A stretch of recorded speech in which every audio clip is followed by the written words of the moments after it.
Hello guys, welcome back to this channel. In today's video, I'm going to show you how you can enable two-finger scrolling feature on Windows 11.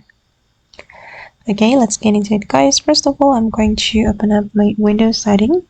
I'm going to click on the Start menu first, and then we can go to Settings. Okay, and here we need to go to the Bluetooth and devices. Alright, and then scroll down until you find the Touchpad. Tap on that, and here you'll be able to enable the two-finger scrolling.